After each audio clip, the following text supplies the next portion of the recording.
Kalau ingin rasa aman sih, si bapak di penjara gitu ya mungkin Maunya supaya di penjara ya. supaya si mama nggak trauma lagi gitu, nggak takut serasa dibuntutin atau diapain gitu dari jauh gitu. Aneh aja sih karena ini orang udah hampir mengancam nyawa gitu tapi cuma dibebasin gara-gara ODGJ gitu. Banyak orang ya waktu mereka melewati masa sulit, akhirnya mereka memilih untuk ke jalan yang salah. Apa yang membuat kamu tidak memilih jalan itu? Kalau aku memilih jalannya itu, sama aja aku sama kayak bapak aku ntar kayak gitu. Wah.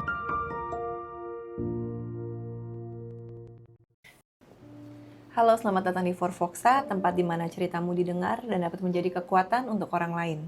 Bersama saya Gaby, teman yang mendengarkan dalam cerita perjalananmu.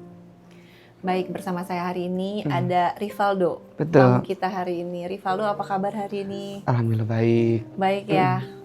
Tadi perjalanan ke sini susah nggak nyarinya? Enggak sih, kayak Aman ya? Iya, aman. Aman, oke. Rivaldo, bisa diceritakan sedikit nggak sih keseharian kamu nih? Nah, sehari-hari kamu bekerja atau kuliah atau bisa diceritakan sedikit? Hari-hari sih saya bekerja ya. Bekerja lalu biasa gitu pulang jam 8 malam, tidur, bekerja tidur gitu terus aja sih. Oke, jadi kamu tinggal sendiri atau masih dengan keluarga nih sekarang? Terus saya tinggal sendiri ngekos. Tinggal sendiri ngekos, oke. Jadi ngekos dan bekerja, jadi bekerja seharian, pulang ke tempat kos, seperti itu ya? Betul. Baik, kalau bisa diceritakan, kamu bisa kasih nggak gambaran kamu nih orangnya seperti apa sih? Mungkin kata teman saya sih saya humoris gitu ya, gampang. Humoris, Iya, oke. betul, gampang ketawa, memberi hiburan ke orang lain gitu. Memberi hiburan orang lain. 3 kata deh, yang pertama humoris, terus apa lagi? Mungkin pendengar yang baik mungkin. Pendengar yang baik, Iya. wow, oke, satu lagi.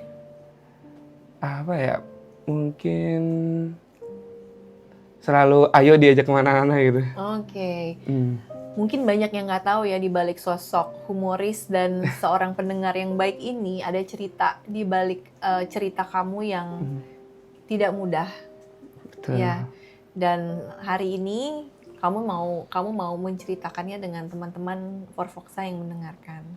Sebelumnya terima kasih banyak karena sudah mau sharing dengan teman-teman semua. Oke, aman. Ya, oke.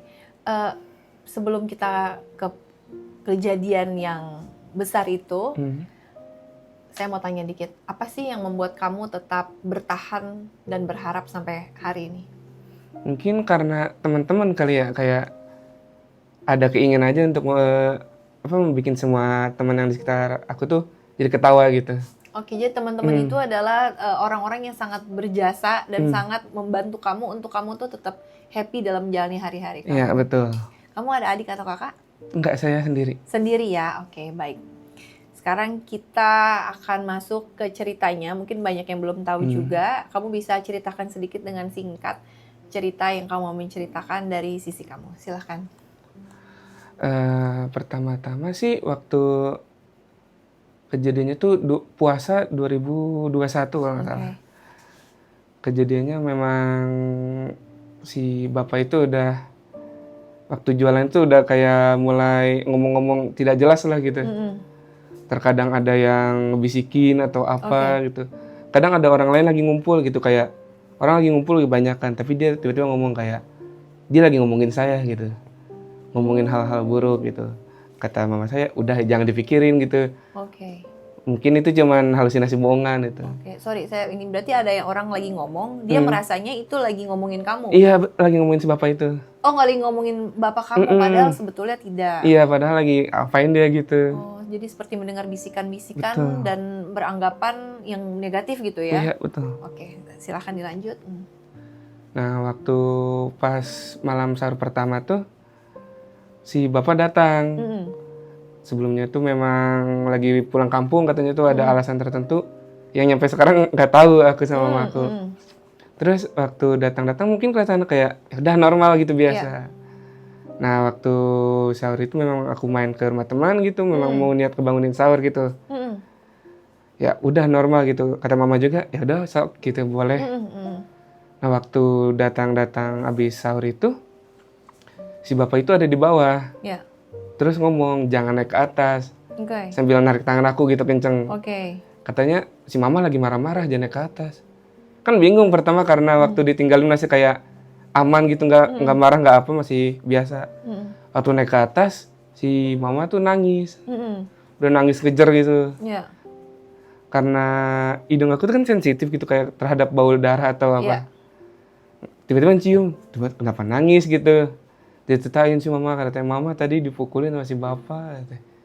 Wah di situ aku langsung naik dong emosi, udah kayak Emosi ya pasti ya.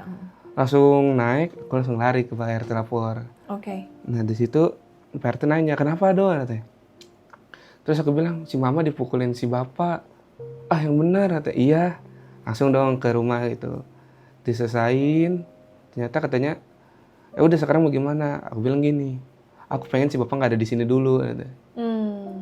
Ya udah memang udah kagak ada di situ. Udah selesai di situ terus kejadian yang kedua tuh waktu pertengahan puasa yang waktu karena udah si mama itu trauma terhadap kejadian yang kemarin itu. Ya. Si mama ngasih saran, Dek mendingan kita pindah ke mes restoran supaya lebih aman gitu kan. Di mes restoran rame. Mungkin kalau ada orang lain lebih aman gitu, nggak bakal itu. Nah waktu mau pindah tuh kata si mama, terus kita alasannya apa ke si bapak kalau tiba-tiba pindah kan si bapak juga pasti kayak curiga gitu. Bilang dulu aja kita ke kamar mandi kan dulu ngontrak gitu ya. Kamar mandi umum. Nah bilang aja kita ke kamar mandi dulu gitu mah. Oh ya udah gitu. Waktu udah ke kamar mandi ternyata si bapak nungguin di bawah Ditanya mau kemana? Masih diam di situ, masih nggak bisa jawab apa-apa. Terus mama ngomong mau pindah ke restoran katanya. Kata si bapak, kenapa emang? Kata si mama langsung jujur di situ. Katanya teh, oh takut lagi kayak kemarin. Soalnya bapak ngegituin mama. Katanya. Saya di situ masih diam doang dong karena cuman kayak nggak tahu apa-apa gitu ya. Udah diam. Nah dari situ langsung si bapak ngomong, udah di sini aja. Katanya. Terus memang si bapak ngomong, katanya jangan-jangan pindah ke restoran karena ada sesuatu gitu sama orang lain. Oh, papa kamu bilang begitu. Udah seujon. Iya, oke. Lalu si mama bilang, enggak, sumpah katanya enggak begitu-begitu. Terus tiba-tiba disuruh syahadat si bapak tanpa sebab gitu. Kata karena lagi di situ kan teriak-teriak ya, jadi rame orang yang di sekitar pada keluar. Nah nyamperin kenapa? Aku jelasin gini pelan-pelan. Oh ya udah tuh bentar katanya. Si mama ngikutin kata si bapak disuruh syahadat. Si bapak ngomong kecil dong di situ pelan. Saya juga bisa ini mas 1000 kali digituin. Karena aku di situ udah nggak tahan, udah pengen ngomong. Di situ aku langsung teriak. Coba depan aku gitu ngomong begitu 1000 kali. Terus dia bilang ngapain gua harus begini gitu. Ya udah. Kalau memang kagak tahu, kalau memang kagak mau, gak usah ngomong-ngomong nyuruh orang gituin. Terus aku tanya lagi dong dengan nada tinggi itu. Sekarang tau gue nama lengkap gue gitu ke bapak. Terus kata bilang, dia diem dong kagak jawab. Siapa yang gak jawab? Bapaknya, si bapak gak jawab, cuman diem doang gitu. Terus ditanya, umur gue tahu gak berapa gitu. Terus tetap diam. Tuhan gue siapa tahu gak? Tetap diam dia. Bener tahu gak kak? Gue anak lu sendiri, aku gituin kan. Terus kata dia langsung teriak, astagfirullahaladzim gitu. Lalu dia mukul aku dong, bagian ubun-ubun aku di sini. Dar, di situ aku teriak, di situ udah gelap mata lah. Udah gelap mata, teriak memukul, dihalangin sama orang, jadi kehalang gitu. Sorry, saya potong sedikit. Berarti waktu itu papa kamu sempat tidak mengenali kamu gitu. Betul. Ya? Waktu kamu bilang ini saya anak kamu sendiri, baru dia pukul kamu. Iya. Mukul ya. Lalu aku teriak, mukul dong, nggak kena, cuman kena ininya doang, bahu. Nah. Terus abis itu si bapak mundur karena di situ ada pentungan sahur, dia ngambil. Lalu dia mau mukul aku, nggak kena, aku ngindar. Lalu aku lari ke Pak RT lagi. Kasih tahu lagi kejadiannya. Iya, di situ udah mendingan dipisahin aja gitu kata Pak RT. Daripada kejadian gini lagi gitu. Terus si bapaknya kan katanya tuh diasingin dari kampung gitu. Biar nggak nyatu lah gitu. Tapi tetap si bapaknya di situ gitu. Tetap memantau si mama. Berarti dari kejadian itu kamu dipukul, mama kamu dipukul, Pak RT juga sudah tahu. Kapan peristiwa saat yang kamu bilang waktu kamu cerita ke saya waktu itu ya, yang akhirnya menyebabkan mama kamu ada dipukul di bagian organ dalam? Nah, waktu itu tuh waktu udah pindah ke restoran. Iya. Kalau nggak salah tuh sesudah lebaran ya kalau nggak salah. Nah, si mama sakit. Katanya, "Dek, ntar anterin mama ke rumah sakit gitu berobat." Iya. Oke, ayo. Nah, di situ tuh si bapak memang masih ada di Bogor. Dia tuh mantau dari bawah restoran. Tetap ngeliatin gitu di atas karena masih pagi kan restoran masih tutup. Nah, karena restoran buka jam 6, ada yang masuk, prepare untuk di dapur, si bapak nyelonong masuk. Nah, kata si mama, kan kita tuh dari lantai 3 tuh masih ngeliat si bapak gitu di bawah. Katanya tuh gini, "Si bapak mana, Dek?" Kagak tahu kan, kita masih pada ngeliat gitu karena memang jam 7 tuh udah dokter buka. Terus tiba-tiba waktu ditanya, "Si bapak mana, Dek?" Nggak ada di bawah. Tiba-tiba waktu kita pada ngeliat ke jendela, si bapak di belakang udah ada. Oke. Berarti waktu itu sempat ke dokter juga? Belum sama sempat. kamu? Belum sempat. Kamu bisa ceritain nggak kejadiannya bagaimana waktu yang mama kamu bilang ada sakit di bagian perut sampai akhirnya tidak bisa tertolong lagi?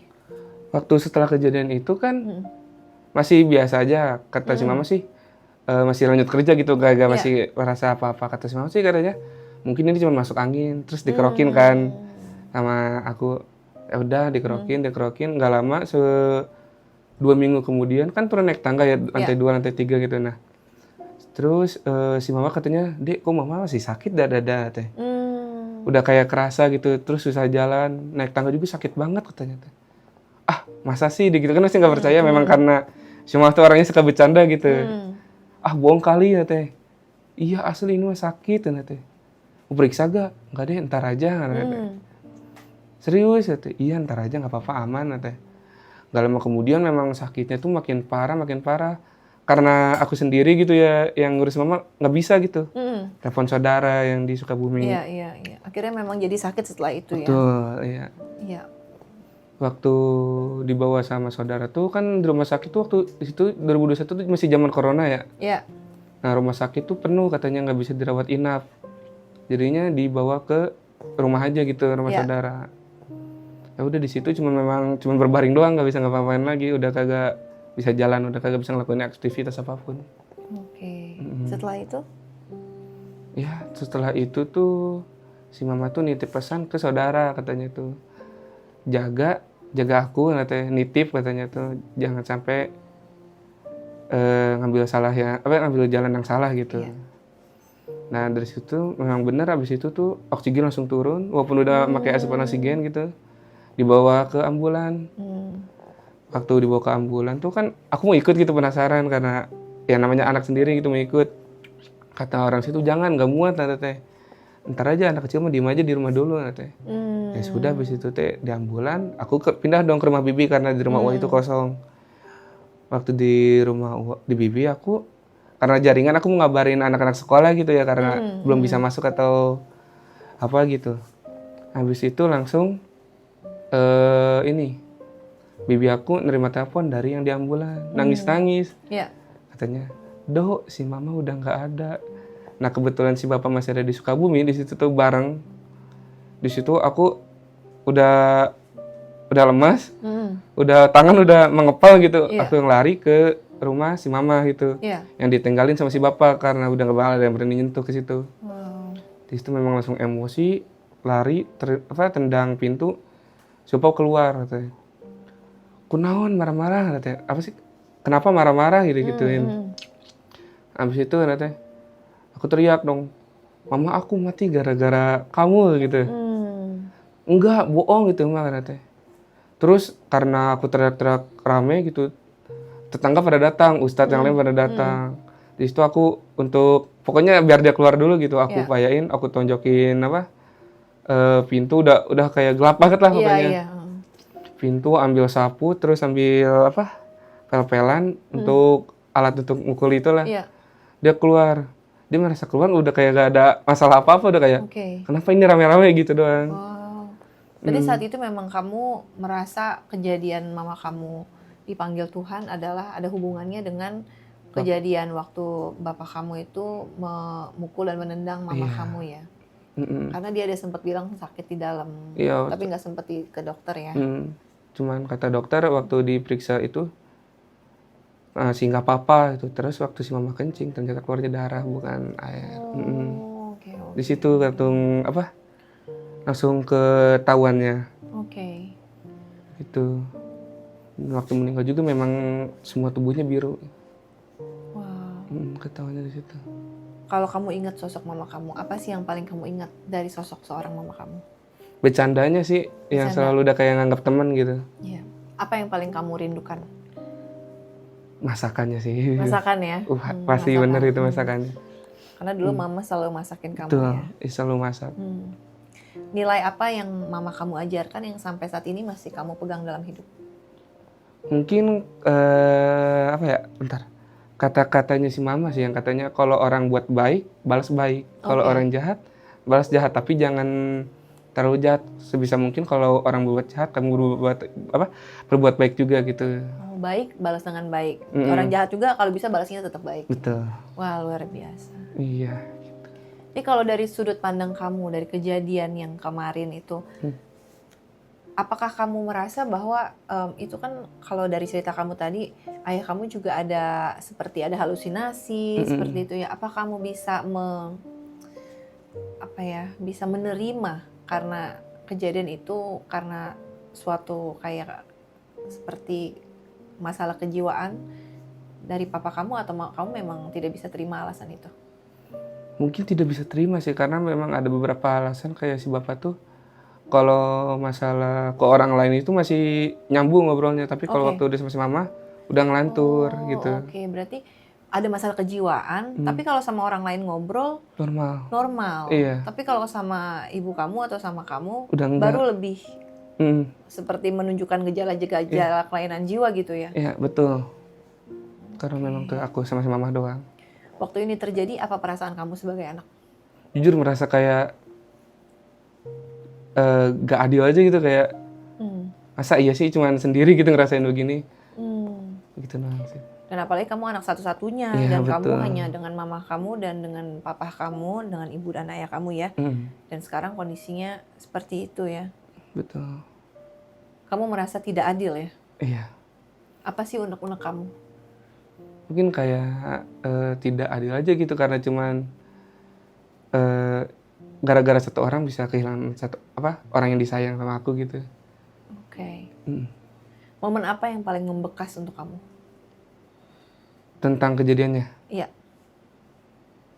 Waktu itu sih. Waktu si mama cuma nitip kata-kata ke teman-teman aku, katanya kalau memang mama Endo udah nggak ada, katanya. Nitip ya si Endo katanya temenin dia. Kalau mau kemana-mana temenin gitu. Kalau ada apa-apa bantuin aja gitu. Gitu. Itu sangat membekas ya, karena seperti pesan terakhir. Betul. Dititipkan ke saudara-saudara dan teman-teman. Bagaimana sih waktu kejadian itu?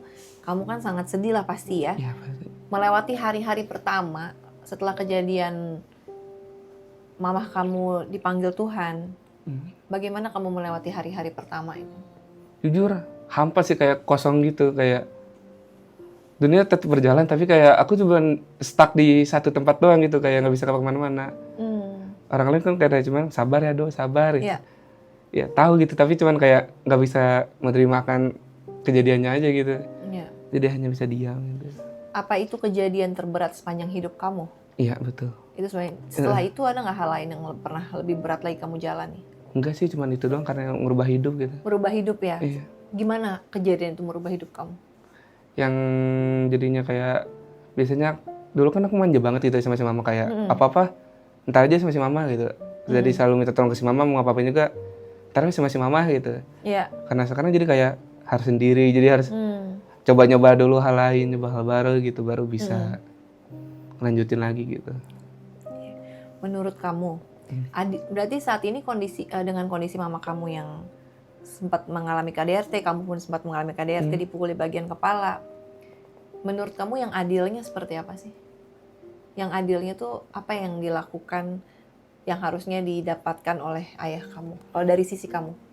Mungkin kalau ingin rasa aman sih si bapak di penjara gitu ya, mungkin Kamu maunya supaya dia di penjara ya? supaya si mama nggak trauma lagi gitu, nggak takut serasa dibuntutin atau diapain gitu dari jauh gitu. Jadi kayak merasa aman aja kalau mungkin udah gak ada gitu. Ya, ya. Jadi waktu kamu cerita bahwa ayah kamu sempat dipanggil polisi, tapi karena dianggap gangguan jiwa, jadi dilepas gitu ya? Iya, walaupun ada barang buktinya gitu. Iya, jadi apa yang kamu rasakan saat itu? Jujur kayak aneh aja sih, karena ini orang udah hampir mengancam nyawa gitu, tapi cuma dibebasin gara-gara ODGJ gitu. Dan yang kamu bilang kalau ngomong sama temennya juga sebetulnya ini ya? Lancar, iya. Oke. Waktu kamu terakhir ketemu dengan ibu kamu, apa yang kamu rasakan? Apa kamu sudah ada feeling?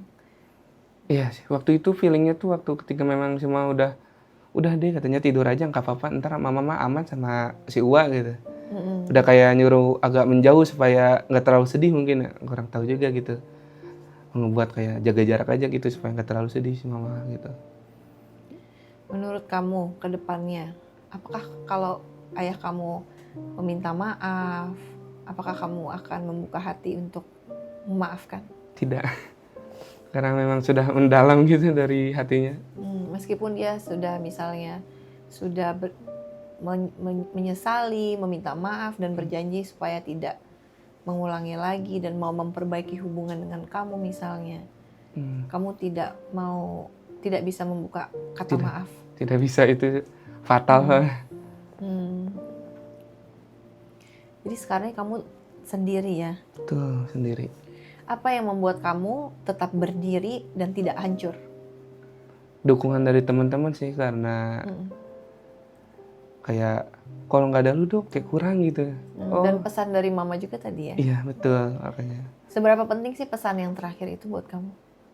Penting banget sih, karena itu selalu misalnya ada keputusan harus jadi ngambil dari situ juga gitu. Dari semua yang sudah terjadi, apa sih kekuatan terbesar dalam hidup kamu? Ya palingan teman-teman doang sih. Teman-teman ya? Iya, itu doang yang selalu ada gitu, misalnya lagi sedih, ngopi yuk, ayo di sini gitu. Hal simple kayak gitu sebenarnya ya? Betul. Sangat berguna ya? Betul, sangat berguna banget. Teman-teman kamu tahu nggak sih tentang cerita ini, atau kamu biasanya nggak ngomongin sama mereka? Mereka tahu, nyampe kejadian terakhirnya tahu, tapi nyampe sekarang aku memang lagi mendem aja gitu sendiri, karena udah sendiri gitu kan. Udah udah pindah ke kosan, lebih baik pendem sendiri gitu daripada ngerepotin orang lain gitu. Banyak orang ya waktu mereka melewati masa sulit, akhirnya mereka memilih untuk ke jalan yang salah karena mereka alasannya stres gitu ya. Apa yang membuat kamu tidak memilih jalan itu? Kalau aku memilih jalannya itu, sama aja aku sama kayak bapak aku ntar kayak gitu. Nggak mau kayak gitu, nggak mau menjadi orang yang sama, harus jadi yang beda, begitu aja. Saat ini kan kamu usia 21 ya. Nanti kamu ke depannya kalau berkeluarga, apa sih pelajaran yang bisa kamu ambil dari pelajaran yang kamu dapat dari keluarga kamu? Palingan komunikasi yang benar sih, sama jangan sampai bermain tangan aja gitu. Karena kalau main tangan ntar sama kayak jadi kayak bapak aku juga gitu. Jangan sampai kayak gitu ya. Pokoknya harus beda, jadi orang yang beda sama ayah gitu. Walaupun katanya buah tidak jatuh jauh dari pohonnya kan. Ya mudah-mudahan enggak ya. Ya itu. Kan ada pohonnya, kan ada ayah kamu, ada ibu kamu juga. Iya, makanya itu. Memang udah nggak bakal begitulah pokoknya. Memang kalau sekarang tuh udah nyegel diri untuk kayak nggak marah, nggak nangis, udah gitu ya. Mungkin ada orang ledek ya, udah nggak bercanda aja gitu. Nggak bakal sedih-sedih lagi gitu. Nggak sedih lagi ya. Ini kejadian udah berapa tahun yang lalu? 4-5 tahun yang lalu, Juli sih, 2021 Juli. Kamu udah sempat ketemu papa kamu lagi belum? Udah waktu itu, tapi nggak ketemu tatap mata, cuman aku ngeliat bapak aku gitu. Oh, berarti nggak ada ngobrol? Enggak, udah takut duluan. Berarti kamu setiap ketemu dia, pembawaannya lebih ke takut atau lebih ke marah atau lebih ke kecewa, atau apa yang kamu rasakan? Takut sih, soalnya terakhir ketemu juga si bapak tuh ngajak, katanya gini, bapak meluk aku waktu itu terakhir tuh ketemu. Waktu setelah kejadian itu kan meluk aku, nggak ngomong maaf, nggak ngomong apa, cuman ngomong, "Dek, ayo ke rumah, ada si mama, ada si kakak," ada teh. Padahal kan udah kadang gak ada gitu. Emang udah kayak ngajak ke hal yang aneh gitu. Makanya udah aja di situ cuma diem doang, nggak bisa ngejawab apa-apa. Oh gitu. Jadi dia Iya. sempat ketemu kamu, peluk, dia bilang, "Ayo ke rumah, ada mama, Ada kakak ada juga. kakak." Mm-mm. Maaf, kakak kamu ada. Kakak aku waktu aku lahir, kakakku meninggal karena DBD, penyakit. Mm-mm. Oh, berarti bapak kamu ajak kamu ke rumah, ajakannya ada mama, ada kakak Iya gitu. gitu. Waduh. Oke. Kalau kamu bisa memaknai dari kejadian yang sudah kamu alami makna yang lebih dalam, apa sih makna yang lebih dalamnya tuh? Mungkin emang harus komunikasi sih kayaknya. Komunikasi. Mungkin ada something kayak si bapak nggak ngomong ke si mama atau si mama nggak ngomong ke si bapak, mungkin jadi miskom, terus si bapak pergi ke kampung jadi begitu. Kurang tahu juga sih. Mm-mm. Nah itu aja sih palingan, kayak miskom jangan sambil main tangan sih, itu intinya. Dari pengalaman kamu yang tadi, apakah itu mengubah cara hidup, cara pandang kamu melihat hidup dan keluarga kamu? Iya sih, mungkin kayak memang kayak ngeliat keluarga orang tuh kayak, kan terkadang main gitu ke rumah teman. Keluarga orang kayak sini-sini kayak ngumpul semua bareng kayak, Iya. wah keren, ternyata ada loh keluarga yang baik begini gitu. Iya. Daripada keluarga aku yang hancur begini gitu. Kamu pernah merasa kok tidak adil sih keluarga saya seperti ini situasinya di saat teman-teman kamu bisa memiliki keluarga yang bahagia? Pernah nggak berpikir begitu? Pernah sih, mungkin kayak terkadang ada rasa iri banget gitu kayak, makanya paling kurang suka gitu kalau ada momen-momen kayak hari ibu atau hari lebaran gitu. Iya. Iri tersendiri gitu, kayak cuma bisa ngeliatin doang gitu dari jauh, kayak wah keren dia bisa apa, ngumpul bareng Merayakan. keluarga gitu, bareng-bareng nyiptain momen gitu, foto-foto. Kayak aku cuma kayak lihat doang gitu, oh ya udah gitu. Oke, berarti kalau kamu sendiri merayakan lebaran, momen lebaran bagaimana? Palingan cuma pulang ke rumah Ua itu di Sukabumi, terus ke makam mama, udah gitu doang. Habis itu lanjut tidur lagi karena nggak ada spesial lagi gitu. Jadi momen-momen hari besar itu justru malah membuat kamu agak sedih ya? Iya betul, makanya menjauhi hari-hari besar kayak gitu. Jadi lihat orang lain bisa ngumpul sama keluarga di mana kamu merasa kok saya sendirian gitu ya. Betul. Tapi kejadian-kejadian yang sudah terjadi dalam hidup kamu ini tidak membuat kamu seperti trauma untuk memiliki keluarga kan? Enggak sih, mungkin masih memang kayak pengen gitu punya pasangan itu nyampe bikin keluarga gitu. Iya. Pengen banget biar aku ngasih tahu gitu ke anak aku dulu, keluarga aku hancur, sekarang harus baik gitu. Wah, jadi kamu malah belajar dari pengalaman yang dulu ingin menciptakan keluarga yang lebih baik gitu. Betul, harus begitu. Kalau nanti kamu jadi seorang ayah, dari apa yang sudah kamu pelajari, apa yang sudah kamu lewati, bagaimana nih kira-kira kamu melihat diri kamu sebagai seorang ayah di masa depan? Mungkin beda jauh banget sama ayah mungkin. Ya. Mungkin yang kayak selalu ngedengerin orang, karena kan memang seru banget gitu kalau ngedengerin cerita orang gitu. Makanya ntar misalnya memang punya keluarga, anak aku kenapa-napa, pengen denger ceritanya gitu. Kamu pengen dengerin dia. Iya. Ya, seperti kamu bilang tadi, kamu orangnya humoris, dengerin cerita orang gitu ya. Dan apa tadi kamu cerita humoris, dengerin cerita orang. Sama kayak mau kemana aja gitu. Oh iya, gampang diajak kemana-mana. Itu juga kamu mau menjadi ayah seperti itu buat anak kamu ya. Biar pasti nyiptain kenangan gitu pasti di mata anaknya gitu. Bisa lebaran bersama-sama gitu ya, betul. bisa merayakan hari-hari besar bareng-bareng. Gitu, pasti udah bener gitu. Misalnya, saat ini ayah kamu menonton pembicaraan kita ini, ada nggak yang kamu mau sampaikan ke ayah kamu? Kalau bisa datang dengan niat tulus kalau memang ingin berbuat baik, tapi jangan sampai begitu lagi lah gitu. Karena pasti masa nyawa orang lagi gitu yang hilang gara-gara dia gitu. Nah itu aja. Ya. Waktu kamu kejadian kan kamu sempat cerita ke Pak RT ya. Berarti Pak RT ini juga secara tidak langsung berjasa ya dalam masalah waktu itu ya. Iya, karena dia yang bantu urus juga. Betul. Ada yang kamu sampaikan nggak kalau misalnya Pak RT mendengarkan pembicaraan kamu hari ini? Karena Pak RT kan memang deket banget gitu ya. Aku juga kan memang anaknya RT itu dekat gitu. Pokoknya tetaplah jadi RT gitu. Apa? Tetaplah menjadi RT yang baik gitu. Ya, jadi RT-nya berfungsi dengan baik ya. Iya, Jadi betul. ada masalah di rumah, ada masalah apa, ikut mendengarkan, ikut membantu menyelesaikan gitu. Iya, betul. Baik tuh RT. Oke. Sebelum kita mengakhiri pembicaraan kita, ada nggak sih pesan-pesan yang kamu mau sampaikan untuk orang-orang yang merasa hidupnya tidak adil? Oh, kalau lo merasa dunia tidak adil, mungkin harus ngumpul sama teman-teman sih supaya kayak agak semangat hidup lagi. Karena teman itu biasanya menambah semangat hidup, kayak let's go kemana aja gitu, ke pantai atau kemana gitu bisa. Dan kalau temennya malah membawa ke hal yang negatif gimana? Jangan diikutin lah. Pilih-pilih juga berarti. Iya, betul. Pilih-pilih juga. Oke. Kalau hari ini kamu bisa menyampaikan pesan untuk mamah kamu, apa sih yang kamu bilang ke mama kamu? Cuman nanya sih ke si mama misal, jalan yang aku pilih itu udah benar apa belum?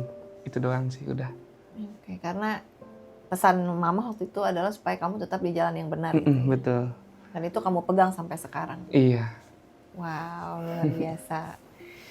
Thank you Rivaldo untuk sharing hari ini. Kamu punya pesan khusus nggak buat teman-teman kamu yang selama ini support kamu nih? Karena kan kamu bilang support kamu tuh terutama dari teman-teman kan? Mungkin untuk teman-teman aku ini ya, selalu sama aku terus, misalnya mau main ajak-ajak terus lah, aman itu mah, dikondisikan. Oke, berarti teman-teman ini benar-benar teman yang membawa kamu ke hal-hal yang bikin kamu happy tapi juga positif gitu ya? Betul. Sesuai dengan pesan mamah kamu. Betul, itu. Oke. Rivaldo, terima kasih untuk waktunya. Terima kasih untuk sharingnya. Saya yakin cerita kamu ini juga bisa sampai ke orang-orang yang membutuhkan. Mungkin ada yang merasa hidup tidak adil, atau merasa hidup keluarganya berantakan, atau mungkin masih dalam sebuah keluarga, tapi dia tidak mensyukuri keluarga itu. Iya. Yang terakhir, ada nggak pesan kamu buat orang-orang yang keluarganya masih utuh, tapi mereka itu tidak happy dengan keluarganya? Punya temen begitu sih kayaknya mungkin harus ngobrol sama orang tuanya sih supaya biasanya orang kayak gitu mendem cerita sendiri anaknya, jadinya orang tua nggak tahu, terus sifat orang tua ke anaknya jadi beda gitu, dan anak juga nganggapnya jadi beda juga gitu, orang tua kurang kayak komunikasi ya, begitu ya. betul. Berarti komunikasi yang harus dilancarkan gitu ya. Betul. Baik, sebelum kita tutup, Rivaldo ada lagi hal yang kamu mau sampaikan ke teman-teman Forfoxa sebelum kita mengakhiri pembicaraan kita hari ini? Tidak ada kayaknya. Nggak ada ya. Terima kasih untuk sharingnya. Saya harap sharing ini berguna bukan cuma untuk yang mendengarkan, tapi juga untuk kamu. Semoga kamu sendiri juga pelan-pelan bisa menerima semua kejadian dengan baik dan bisa maju dengan lebih baik ke depannya. Saya doa yang terbaik buat kamu, untuk kamu, dan nanti kamu bilang kan masih mau berkeluarga, punya anak. Untuk kedepannya semoga semua yang baik-baik untuk kamu. Amin ya. Oke. Baik, terima kasih teman-teman semua. Terima kasih untuk mendengarkan episode hari ini bersama saya dengan Rivaldo. Sekian episode kita kali ini dan sampai jumpa di episode Forfoxa berikutnya. 'Cause your voice matters.